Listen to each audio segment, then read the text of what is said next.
Hello, Oilers fans. Austin here with today's pregame report between the Edmonton Oilers and the Calgary Flames. It is the first Battle of Alberta since November.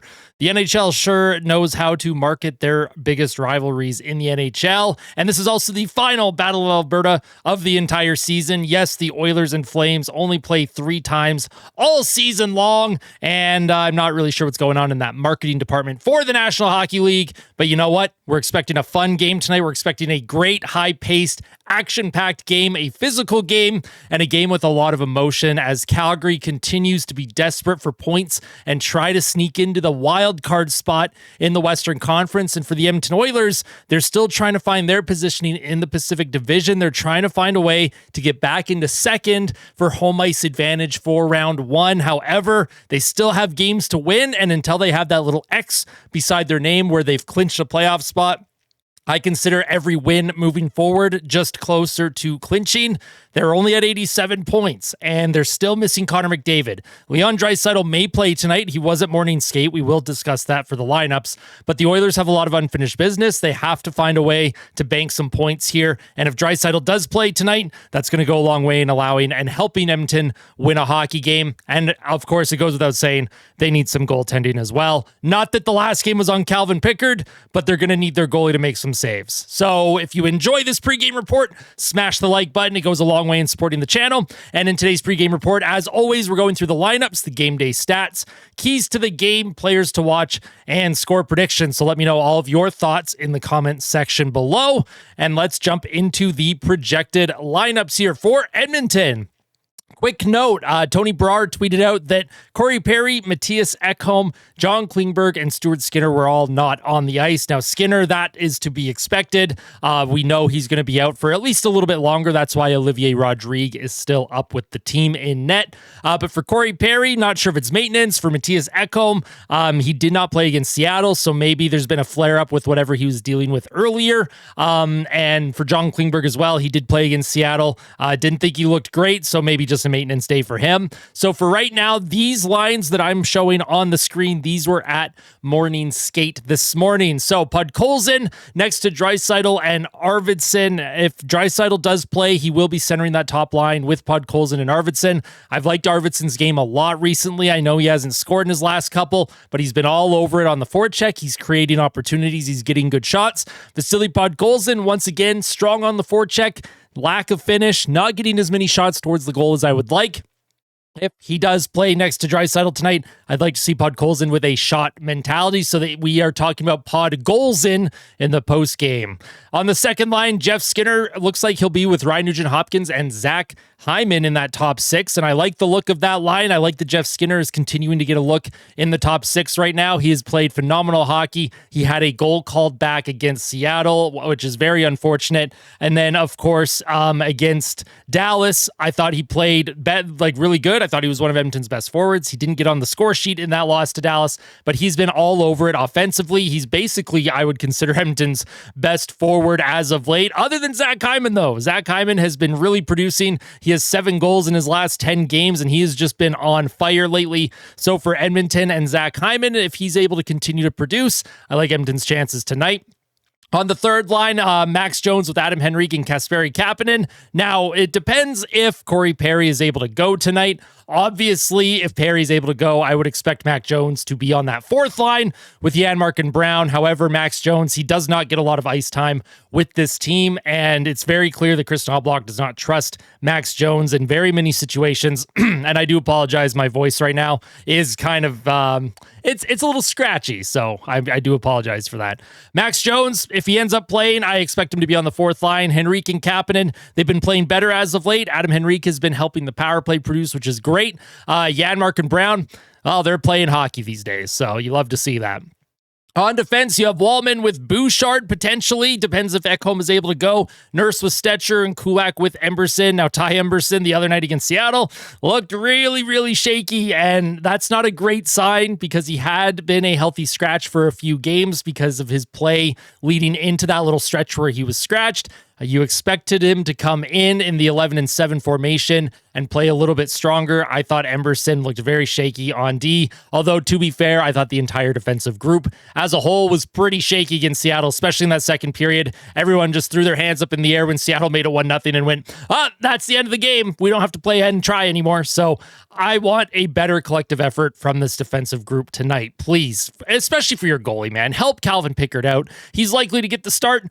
Would I have liked to see Olivier Rodrigue get the start tonight? Absolutely. I would have loved to see the kid get the start. There are teams out there that give their young prospects opportunities. Look at last year, Artur Shilovs comes up for the Vancouver Canucks, their third string goaltender, and they trusted him. They trusted him in the playoffs, and he got to play up through round 2 of the playoffs before, of course, losing to Edmonton in Game 7. Play Olivier Rodrigue. Give the kid a shot. I thought he played really good in that third period against Seattle. It's such a tiny sample size, but what do you got to lose, right? You know what Calvin Pickard is this season. You know what Stuart Skinner is this season. Why not give Olivier Rodrigue an opportunity? Of course, we'll see what happens by puck drop, but it does look like Calvin Pickard is going to be the starter tonight. Now, heading into the game day stats here, the Calgary Flames, they are 34, 26, and 11. They're 5-3-2 in their last 10 games, coming off a loss to Dallas in regulation, where they completely outplayed the Dallas Stars, just like the Oilers did, completely outplayed Dallas, but ended up losing in regulation because good teams find a way to win. Expected goals for Calgary this season ranks 20th. Their power play ranks 17th. Their penalty kill ranks 26th. They are 31st in goals per game. They only rely on a few players to score consistently for this team. Huberdeau and Kadri are the two big ones. Goals against per game ranks 14th. They have relied on goaltending a lot. Dustin Wolf should be in the Calder conversation, and I would say he has an outside shot of being part of the Hart conversation because of how instrumental he has been to this team, even fighting for a playoff spot right now.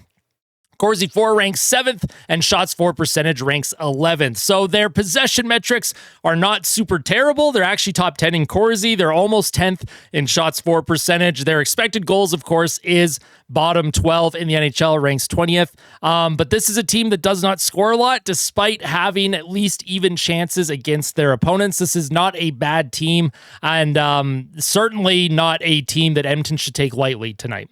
For the Oilers, they are 41, 26, and 5, 4-1 in their last 10 games. They rank 4th in expected goals, 9th on the power play, 23rd on the penalty kill. That penalty kill is starting to dip once again. It's that roller coaster we've talked about all season long with this penalty kill. For some reason, they just cannot be consistent. They'll go 3 straight weeks giving up 1 power play goal against, and then they'll go 3 straight weeks giving up 10 against, and I don't understand the penalty kill at all this year. Goals per game ranks 8th in the NHL. Goals against per game has dropped to 14th, tied with the Calgary Flames. Corsi 4 ranks 4th, and shots for percentage ranks 2nd.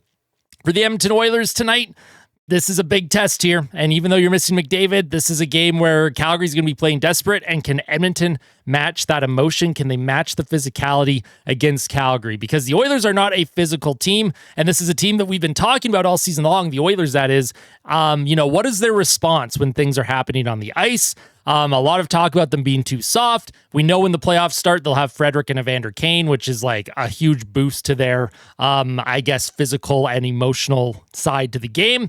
But they still need to show it. Other guys can show it too. So we'll see what happens. Let's take a look at the keys to the game here. For the Oilers, number 1, help your goalie. For the love of God, the way they gave up in front of Calvin Pickard against Seattle was truly embarrassing. Seattle made it 5-0. We challenged. The goal was called back. And then Seattle just goes down and scores another one to make it 5-0 anyways. And it's like, what are we doing? Help your goalie out. That just drove me nuts against the Seattle Kraken. I didn't really rant about it in the post-game fan reaction, but please, for the love of God, help your goaltender. Play solid in front of him. Play responsible in front of him. And if you get down to 1 or 2 goals very quickly, maybe even 3, for the love of God, please don't. But if you do, Chris Knobloch, use your timeout, man. Use your timeout. Settle the boys down.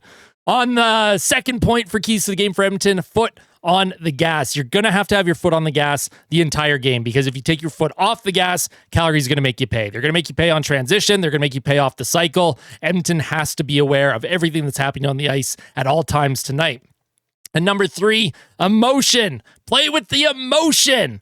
Just like me in this video, be emotional. Where is the emotion on this team? Whether you're winning or losing, we need more emotion. We need to see that from the Edmonton Oilers. We've been talking about it a lot this season. I remember back in October, during a day after discussion, the biggest talking point was, where is the emotion on this team? You don't have to fight people. You don't have to punch people in the face, but just show some emotion on the ice. You're down 5-0 to Seattle the other night, and everyone looked completely disinterested in playing hockey, and that is just unacceptable to me, especially this close to the playoffs. Not good.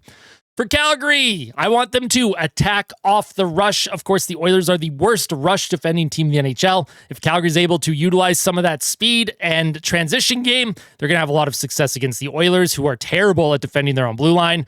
For Calgary as well, get an early lead. If Calgary gets an early lead, it becomes a mental battle. The Oilers have not been great at going behind in a game. It tends to snowball. They get down 2, 3, 4, sometimes 5 goals if they do not score the first goal in the hockey game. So for Calgary, if you get the first goal tonight, I expect you to have a little bit of success here.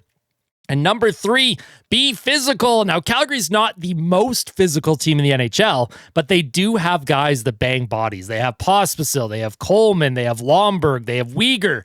They have guys that really run the body. They make you pay when you try and carry the puck and make a play against them. For Edmonton, they have to be able to match that. And for Calgary, you can assert that physical side and prevent Edmonton from getting in on the forecheck efficiently. You're going to be successful tonight. My players to watch, of course, for Edmonton, if Draisaitl is, in fact, in the lineup, we're going Leon Draisaitl for the Oilers. He's missed the last few games here with a lower body injury. I'm assuming it's lower body. He kind of twisted up his knee or ankle or something. If he's okay and he's healthy and he's going to go, I expect Draisaitl to have a big impact on this game tonight. And for the Calgary Flames, it's Dustin Wolf, their goaltender, who should be up for the Calder. I think he should be one of the favorites for the Calder. Has an outside chance at the Hart Trophy, in my opinion. Dustin Wolf all season long has been phenomenal for the Calgary Flames. Now, his home and road splits are very interesting. He is a much better goaltender on home ice than he is on the road. However, he's still a great goaltender for Edmonton. It's going to be tough to beat him tonight, but he is my player to watch. Thank you all so much for tuning into the pregame report. Sorry that it's been one of those pregames where my brain is kind of scattered and my voice, I do apologize. It's scratchy. If it's annoying to hear, I do apologize as well. Not sure what's going on with the old voice right now, but we'll see you all in the post-game fan reaction. It's Hockey Night in Canada. It's one of the final Hockey Night in Canadas of the entire season. We are so close to the Stanley Cup playoffs. I am super jacked up. I'm super excited for the game tonight. Cannot wait. We'll see you all after the game in the post game. Enjoy your Saturday. Enjoy your weekend. Tell someone that you love them. And as always, fight like a kid. Fight like Ben. Let's go Oilers. We'll see you soon.